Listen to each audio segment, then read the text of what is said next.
Very good morning to you. It's Dean from maverickstar Observatory. I want to keep it very light, simple, not so technical and not too difficultly scientific today. But I do want to draw your attention to something very important. I've showed you this space environment overview on a number of occasions. I've pointed out exactly what I'm going to point out today because I don't want you to take what I'm about to show you for granted. Before we get into this, as usual, I am very grateful for those few people that help support what we do here at the observatory. Without you guys, I couldn't do anything. I couldn't help anyone like in the numbers that we do today. We have over 20,000 people visit the website, and we now have over 58,000 subscribers on YouTube. So I think the only thing that I could do my end is just give you guys a little shout out for your support. So I want to say a big thank you to Robert, David, Artemis, Mitchell, Elliot, Didomin, and Alexander. Again, we've had thousands of people view the last two videos, and we've got like 5 or 6 people here, 7 people that have made a contribution. The turnaround numbers are significantly low considering the importance of the topic which we talk about. And having said that, let's get on with the video. I don't want to keep you. It's your Sunday. I'm sure you want to spend it with your loved ones, but I'm sure you also want to keep yourself informed as to what is going on. So this space environment overview was put out in 2014, and just shortly after the last solar maximum. So every 11 years we go through a solar maximum. We're 2 years away from the next one, and what we've been witnessing over the last 3 solar cycles, so where the red arrow is pointing upwards, it is solar cycle 24, then the one behind that solar cycle 23, and the one beyond that is solar cycle 22. But the importance of what I want to bring out is we're putting these arrows on the cosmic ray data, and during the solar cycle of 2014 something different happened, and it was never announced in any mainstream journals, media, etc. And I've offered people a bottle of wine. I said, if you can find me a 2022 or a 2023 space environment overview chart, the same as this one, or the same company that put this one out, I'll buy you a bottle of wine. That's no joke, because I like to use the same format as what we've been using over time, simply because we can stay on track with the data, following it rather than introducing new graphs. So we're looking where these arrows are pointing to is the actual cosmic rays during solar maximum. So at the peak of the solar cycle is where we're looking at. Now, if you look at solar cycle 22 and 23, at the cosmic rays, you'll see that they fall below the 0 line, the negative. So they're all in the negative. So during solar maximum, the sun is doing its job correctly. It's pushing away the majority of cosmic rays. When we get to solar cycle 24, you'll see it's above the line. And this is an indication that the sun is failing to push away those cosmic rays, and we are getting more inbound cosmic rays into our upper atmosphere, and hence why at least since the last solar maximum in 2014 we are seeing even further climatic extremes, with the main regard to the jet streams. Our jet streams are breaking down on our planet as we speak, and have been for at least as severe as it has been for the last 5 years, and it's continually getting worse. One of the reasons for that is the heliosphere has slightly collapsed back in on the solar system, and that means we're getting more galactic and intergalactic cosmic rays inbound in our solar system, and those can interfere with our upper atmosphere. And then the second problem we've got, which is compounding this problem, is a weakening magnetosphere. This in turn also allows more cosmic rays into our upper atmosphere and affects our climate further. Now, all this might sound pretty new science to a lot of people, but the evidence that's presented before you is exactly that. You have to ask yourself the question, why was this never made public? It's not too technical. I'm sure people can understand what's going on, especially when it's pointed out very clearly. You can see solar cycle 23 and 22, all the cosmic rays are being pushed away. If we go back to solar cycle 22, the first arrow on the chart on the left hand side, have a look at how much cosmic rays were being pushed out in 1990. It's also the same time when we had an acceleration in the magnetic North Pole, by the way. Yes, since 1990 to the current date, the distance of the migrating pole has doubled.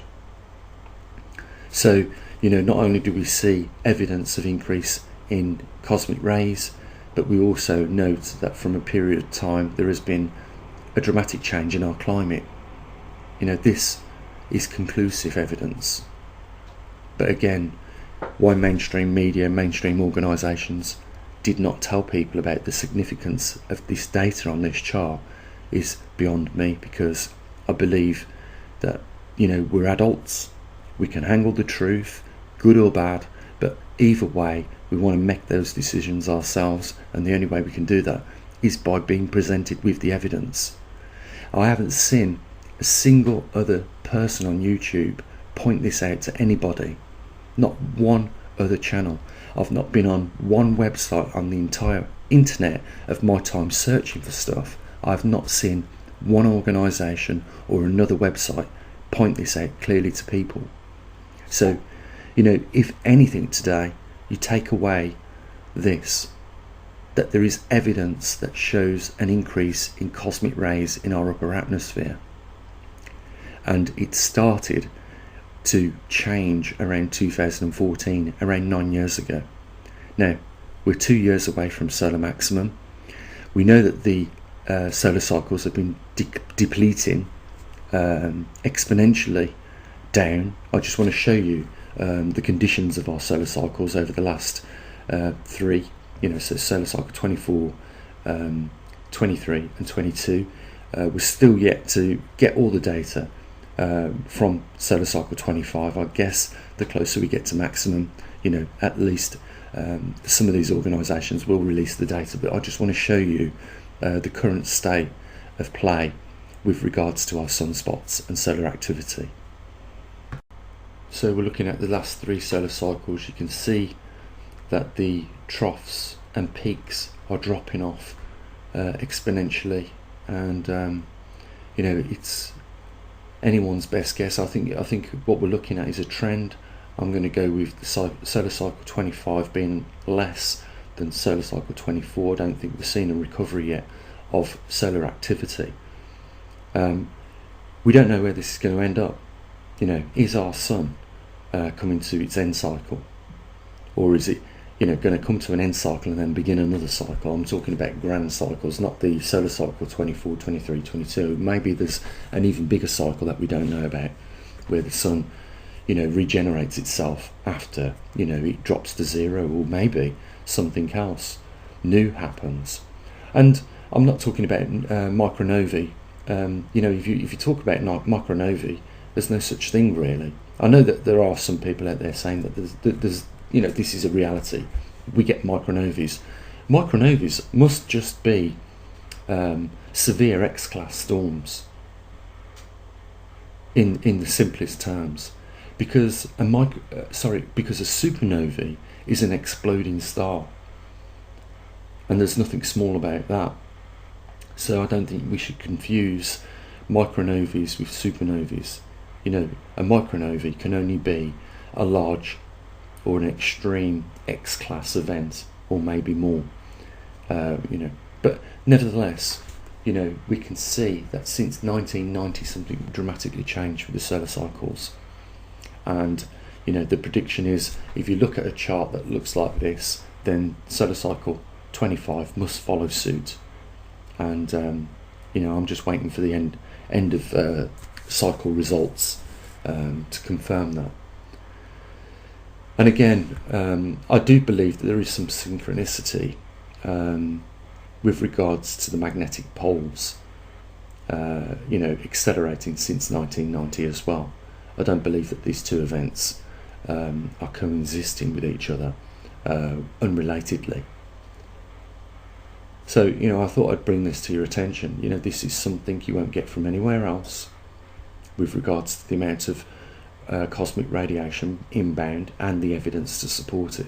You won't get this from anywhere else on YouTube or the internet. For some reason, they didn't come out and tell people. Now, it begs to differ whether there's something else going on. Makes you think, is that the reason why they never mentioned anything?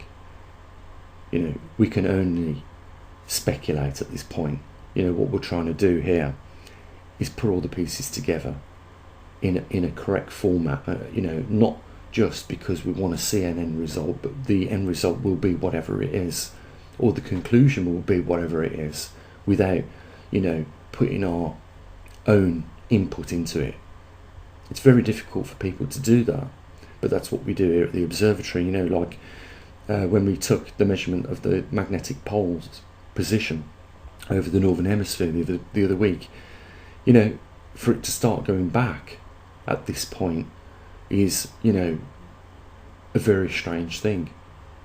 But you've got to record what you see and, deliver to people exactly what you collect. This is not what really happens in mainstream organisations these days. They record the data, but then they cherry pick certain parts of that data to bring out a particular trend.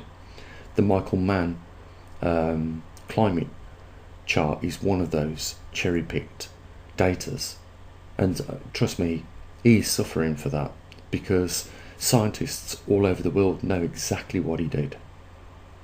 And this is what the the United Nations and the IPCC, I think it is, or it could be another organisation, but anyway, I think you gather what I'm on about. And this is the data that they use to convince people that climate change is taking place as a result of CO2 in the atmosphere. If you want to cherry pick the data from the 1900s, of course it's going to look like that, but let's be wise about it. What else is also taking place? Well, we're coming out the back of a glacial period, an interglacial period, which is a natural warm period. So to say global warming at this point is, kindergarten stuff, because obviously we're in a warmer period of time than what the Earth usually spends, i.e. 90,000 years in a glacial period. Well, according to mine and a few others' best guess estimates, we're already 6,000 to 8,000 years returning back into that glacial period that lasts 90,000 years. That's a long time, and trust me, this modern world and the way it's running cannot sustain itself during that time, and we are going to start to see things go cooler. But what I get a lot of the time is that I've had a few people from Canada say, well, we've experienced more warmth than ever over in Canada over the last few years.